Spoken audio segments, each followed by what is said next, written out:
नमस्कार आदाब, आप देख रहे ऑन रिकॉर्ड मेरा भाईंदर। 29 अक्टूबर को महाराष्ट्र विधानसभा चुनाव के चुनावी नामांकन पर्चा भरने की आखिरी तिथि थी, जिसमें करीब 50 के आसपास लोगों ने चुनावी नामांकन पर्चा भरा था। लेकिन अगले दिन जब स्क्रूटनी हुई तो उन 50 के आसपास के लोगों में से केवल 23 लोग ही वैध पाए गए।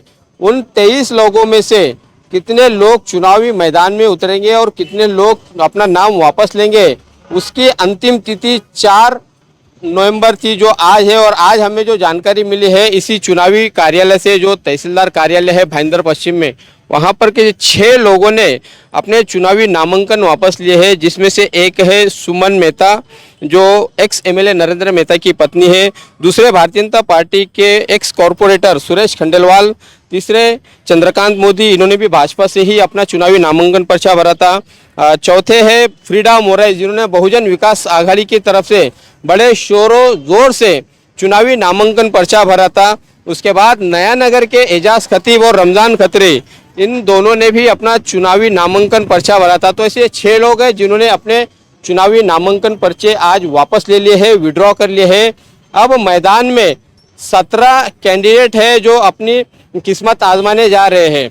आने वाले 20 तारीख को इस चुनाव का मतदान होना है और आज से लेकर 20 तारीख तक का जो 16 दिन बचे हैं, इन 16 दिन में ये जो बाकी के जो इंडिपेंडेंट उम्मीदवार है, ये कितना असर डालेंगे, कितना नुकसान पहुंचा पाएंगे बड़े नेताओं को, जिसमें प्रमुख रूप से एक्स एमएलसी सैयद मुजफ्फर हुसैन जो कांग्रेस पार्टी की तरफ से है, एक्स एमएलए नरेंद्र मेहता जो भारतीय जनता पार्टी है और महायुति के अधिकृत उम्मीदवार है, और तीसरी निर्दलीय उम्मीदवार गीता जैन। इन तीनों के बीच में ही ये त्रिशंकु विधानसभा चुनाव की लड़ाई होनी है।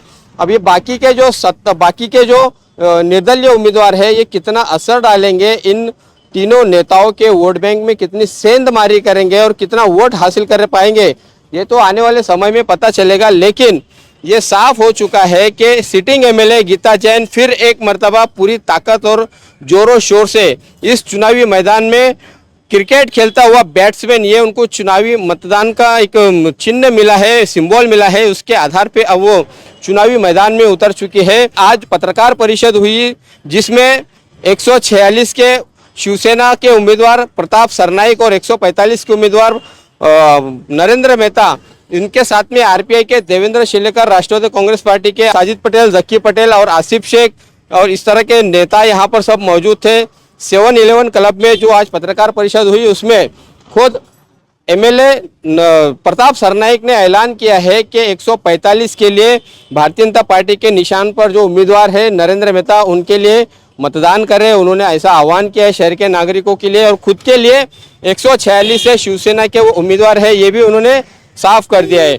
एक सवाल का जवाब देते हुए एमएलए गीता जैन के बारे में उन्होंने बताया कि वो पिछले 5 सालों में यहाँ वहाँ यानी राजनीतिक पार्टियां बदलती रही, एक तरह से उन्होंने दल बदलू की भूमिका निभाई है, ऐसा बताया था एमएलए प्रताप सरनाईक ने। तो कहीं ना कहीं एमएलए प्रताप सरनाईक भी उन्हें आज अपनी लाडली बहन ना मानते हुए नरेंद्र मेहता के लिए काम कर रहे हैं, ये साफ हो गया है। बहरहाल देखना है कि आने वाले चुनाव में अब शहर की क्या राजनीतिक परिस्थितियां होगी, शहर किस तरह से चुनावी कैंपेनिंग में जाएगा और कौन नेता किस मतदाताओं के उनके दिलों में कैसे अपनी जगह बना गया, और शहर के मतदार जो जागरूक मतदार है, ये किसे अपना पसंदीदा उम्मीदवार चुनते हैं, ये तो 20 तारीख को ही पता चलेगा।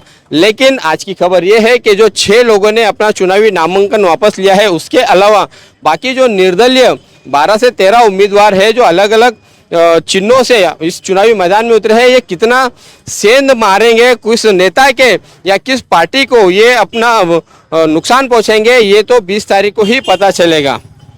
आप देख रहे हैं कैमरामैन आरिफ कुरशी और साबिर शेख के साथ ऑन रिकॉर्ड मेरा भाईंदर। धन्यवाद।